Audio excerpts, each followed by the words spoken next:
Hello and welcome. If you're new here, do me a huge favor, click that subscribe button down below for content like this and many more. For all your current subscribers, thank you very much for subscribing, for watching, for liking my videos. I really appreciate it. Now, what do I have next to me? This is the 6th generation Honda CR-V hybrid. This is the 2025 model. This is the sport touring trim, which is the highest trim possible, and it stickers for about $41,000. MPG is about 40 miles per gallon combined. I'm gonna talk about it, go over all the specs, the features, and go for a quick drive. And before I continue, I wanna give a big thank you to Honda for allowing me to have this test vehicle in my home test area. Stay tuned, that is coming up next.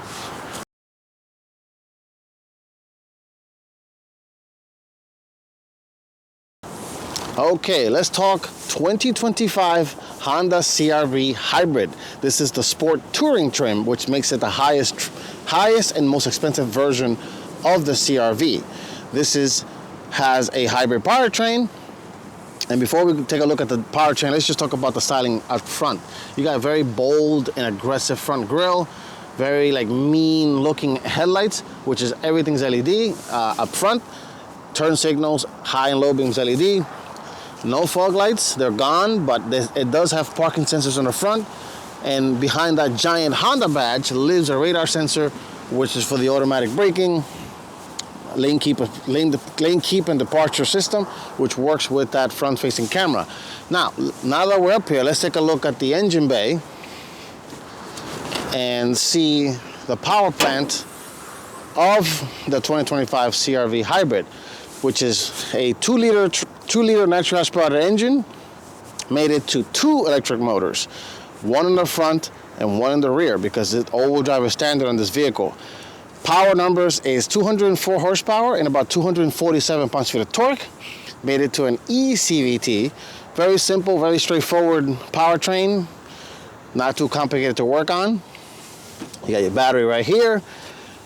Very simple to work on this vehicle if you are one of these people who are handy. Engine just turned on because it is a hybrid after all. So the car's been running after sitting here filming it. So let's keep walking around and talk about the styling and design. My tester is sitting on 19-inch wheels wrapped in Michelin Primacy tires, 235/55s. This tester has black wheels because it is the sport trim, and the mirror covers are black, and so is the roof. The roof rack are black as well. And this generation of the CR-V grew in size. It's very large. You can actually, I believe, get it with a third seat, which not a good idea because it's not too much of a large vehicle. But walking around the back, Honda kept a little bit of the elements from the previous generations, like the vertical taillights up here, which is all LED, except the turn signals for some reason in 2025. It does not have turn signals, which the previous generation did, which is interesting. Wiper, rear windshield wiper, CR-V hybrid badge on the left, sport touring on the rear. You do have parking sensors, and you do have dual exhausts, but only one of them is functioning, and that's this one. So there's a little bit of fakery going on here. Not too nice, Honda. But let's take a look at the cargo area, which is very large. Very large for its class. As you guys can see, this is behind the second row, and these seats do fold, so you can just push this button like so and push it like that, and you have plenty of cargo carrying capability. Unfortunately, there is no spare because this is a hybrid vehicle after all, but under this giant lives the hybrid battery. Hybrid battery lives right here, so if you decide to keep this car, you can actually service it easily. And as you can see, where the spare tire would go in the non-hybrid versions, this has the battery there. All right, moving on to the sides. Pretty standard Honda fare. It's a good-looking SUV. This is why Honda This is why this is Honda's best-selling product, because people love it. People love the way it looks, the way it drives. All right, let's go inside. Let's take a look at the technology, the features of this 2025 Honda CR-V Sport Hybrid. Stay tuned for that.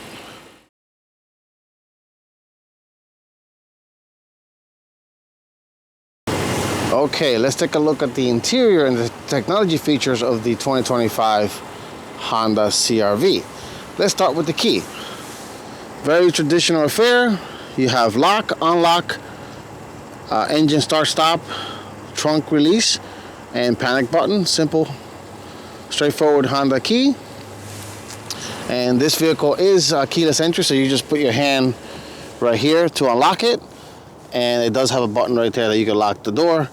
It's not going to do it now because the car is sitting. And that's why it's beeping. The car is running. So let's step inside. And fit and finish is very nice on this car. All materials that you touch is soft. The door panels are padded. I do like this kind of like a faux aluminum trim look. You have your memory seats for two drivers, which remembers the mirrors and the driver's seat. All auto up and down all four windows. And of course, the power windows, power windows, door locks. Deep pocket right here. My tester is finished in black interior, which is very nice. You got nice red stitching on the seats, a little bit of bolstering. Of course, it is power, two-way lumbar support. And let's step inside, because it is a little chilly, unfortunately. And stepping inside, let me just turn off my light here for a second. You do have a combination digital display with physical needles. So physical needles on the right-hand side, and the one on the left, you can change information, so you can do things. So you can press the home button here, and you could do power flow, so it tells you what the hybrid system is doing, like so. You can do warnings, so if there's any warnings or anything, it will let you know what's going on. You could change the gauge settings, so you can tell it what kind of information do you want to see in the left-hand side. And brightness, no content, so if you leave it like this, it just stays blank, and it won't show you anything. It just shows you a digital RPM gauge, in mimicking what the real needle is on the right-hand side. And that's pretty much it. Let me see. Oh, there is a maintenance reminder, of course, tells you what the oil life is, seatbelt reminder, who's buckled, who's not buckled, what the all-wheel drive system is doing, where it's sending the power to the front, rear, driver attention monitor, navigation. So when you have a navigation, it will show you turn-by-turn navigation on the screen, which is very cool. Phone, audio, speed and time, range and fuel, which is pretty cool. All right, so let's continue going over the rest of the technology in here. This is, I believe, a 9-inch screen running Android. It is running Android, basically an Android OS operating system. It's not the latest version from the Accord, but nonetheless, it is running Android, so it's very simple to use menus and controls. This vehicle does have wireless CarPlay and Android Auto, so you can set that up. And of course, you can control your devices, via the screen. Of course, it does have a backup camera with trajectory lines, because every vehicle is mandated since 2018 to have backup camera, and you can do different angles, so you can look down, which is pretty cool. And you guys may or may not hear that little warning sign. It's because this hybrid vehicles are mandated to make a little noise. And it does, of course, have the trip computer information, just like mimicking what's on the cluster. Here it tells you what the hybrid power flow so it tells you what the power flow meter is. I do have a full tank, and this is the range, approximate range that I have on a full tank, which is excellent. Again, the vehicle is rated for about 40 miles per gallon. Depending if you have a light foot. It does have factory navigation, this one, because it is the touring trim, so it does have the native onboard navigation, which most people are probably not going to use because you're going to use your Apple or Android device with CarPlay and Android Auto. My Tesla does have the Bose premium sound system, which has a subwoofer.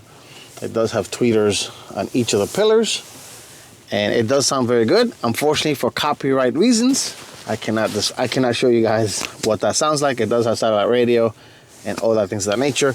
Moving back to the steering wheel, and I'll turn on the light for that.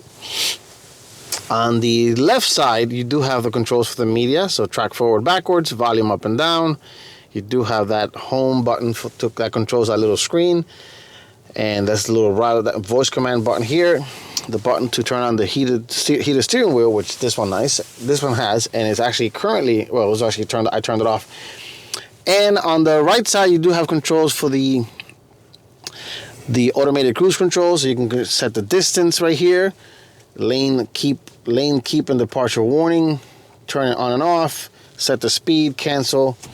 It does have automatic headlights and automatic wipers, so you could just set that up. Very nice. The steering wheel, nicely sized steering wheel. I do like the 3-spoke design, very sporty looking. Nice grips. Moving back to the center console, you do have a wireless charger here. You have USB-A and USB-C here, and a traditional 12-volt power outlet right there. It does have dual zone climate control, with very nice tactile feeling climate controls, which is very cool, reminiscent of Mazda's, which is very nice. And I like this new climate control vents all around. It kind of looks like one continuous piece, which is very cool, and it mimics over here on the side as well. The mirror is auto dimming, so you've got auto dimming mirror. Controls for the sunroof right here. You got control for the decent sized sunroof, not a panoramic. For some reason there is no panoramic sunroof in this one, but you got lighting here, LED lighting. It does have ambient lighting in there. And let's take a look at the glove box. Decent sized glove box. And moving on to back to the center console, you do have cup holders right here. You have a little cubby that you could probably put your phone there while you're charging, and it does have different drive modes as well. So it does have, so you have normal, eco, and snow mode, and you do have sport mode, which will basically control the throttle response and firm up the steering wheel for sporty driving. I have it on econ, so or you could do normal mode. And moving on to the center console, it's a decent sized center console. You do have this little removable tray, very nice and deep center console there. And that's pretty much it in terms of the front. Visibility is pretty good. I am 5'8", and I'm sitting very comfortable here in the seat in my driving position. I have no complaints. Visibility is excellent in the front.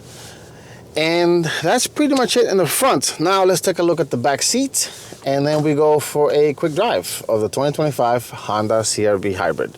Stay tuned for that.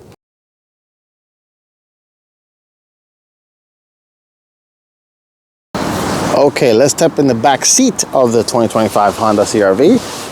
And just because you're sitting back here, Honda did not skimp. I like the fact that these doors open 90 degrees, which is very nice, especially to load in your car seats and your kiddos. Softly padded door panels, materials up here. There's a mimic of what's going on in the front as well. Window controls, deep pocket. The seats are also very nice, and they're reclinable, which I'll demonstrate in a second. The seat is adjusted to how I drive, and I am 5'8", and I have plenty of leg room. You do have climate vents in the middle, and you do have USB-Cs back here. Strangely, there is no heated seats back here, which is interesting, because its competitors do offer heated seats. There's a look at the control in the front. Very nice dashboard, very classy looking, not too busy. And I do like the healthy mix of physical controls for the climate control and everything. I do like that, instead of everything being buried in the screen. You have LED lights right here, and you do have cup holders right here in the center console. No pocket behind the driver's seat, but you do have one in the passenger side. And let me spin over the camera, and plenty of headroom. Again, I'm 5'8", and this seat does recline, as you guys can see, very, very, very comfortable. And I can be here no problem. I don't have any problems. Very comfortable. These windows are fully auto up and down. Doesn't go all the way down, but that's fine. And that's pretty much it. Let's take this Honda CR-V for a quick drive and my final thoughts. Stay tuned for that.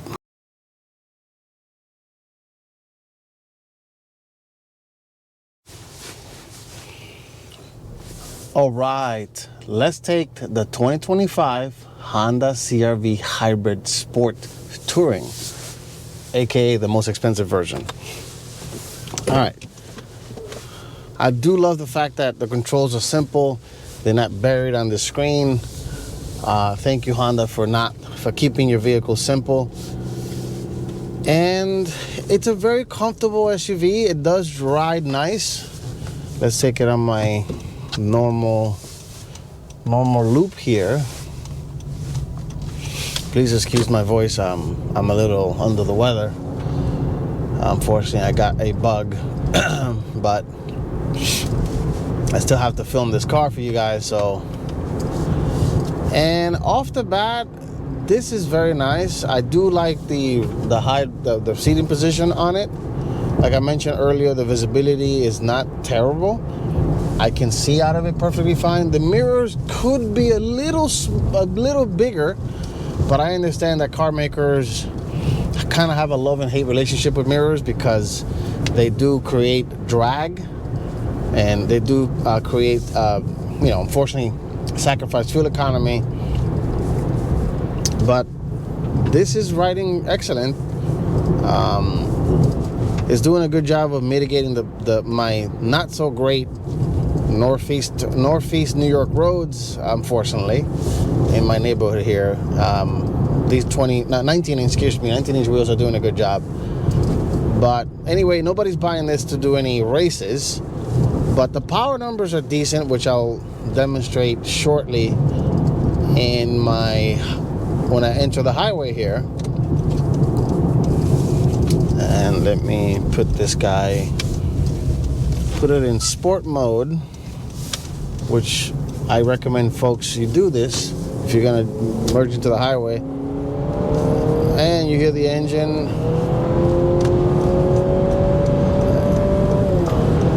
And it's actually doing a good job of pretending to be a traditional automatic, which is excellent.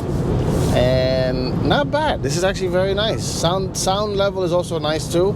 Not bad. Let me set this cruise control and set the speed here to about 60 and let the car do its thing.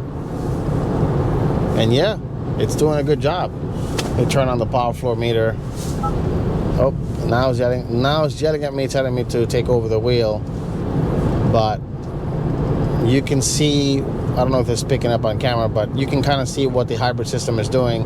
Right now, both the engine and, of course, the hybrid system is working in conjunction with each other, doing its thing.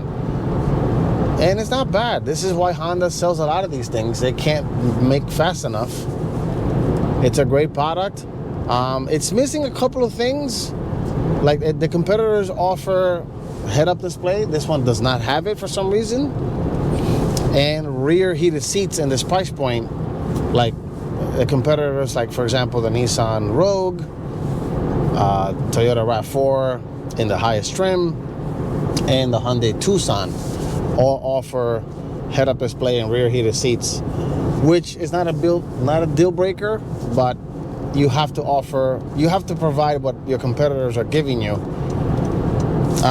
competitors are doing, like the rest of the, to provide customers a competitive price point. But overall, though, this CRV is very smooth, very, very nice. Of course, it drives like a car because it is car based. It shares its platform with its stablemate, the Honda Civic. And this is pretty much it. This has been my first look and drive. Oh, and I forgot to mention earlier in the video that this trim, the seat, the passenger seat is 100% power, not manual. Thank you, Honda. Because some car makers will nickel and dime you and will not give you power passenger seat, even in the highest trim. But that was back in the olden days. Those days, I believe, are gone, hopefully. But anyway, I'm rambling. Thank you all for watching. Thank you all for liking, for sharing my videos as I pull into this empty parking lot here so I can sign off. And if you're in the market for one of these CRVs, just go online and check them out. This one, this again, like I said, this one is $41,000 as tested, and it's pretty much fully loaded, and it's the sporty version, and it's hybrid. It is the hybrid version. I said that twice, sorry. If you do not want hybrid version, the non-hybrid has a 190 horsepower turbocharged engine, all-wheel drive as well, and that you have to go down to the EXL, and that one does have a traditional four-cylinder engine with no hybrid anything. But anyway, thank you all for watching again, for liking, for sharing, for subscribing. If you haven't done so, please do so. And thank you again, Honda, for providing me this 2025 Honda CRV hybrid for me to test and review. And I will see you all on the next one. Take care and stay safe.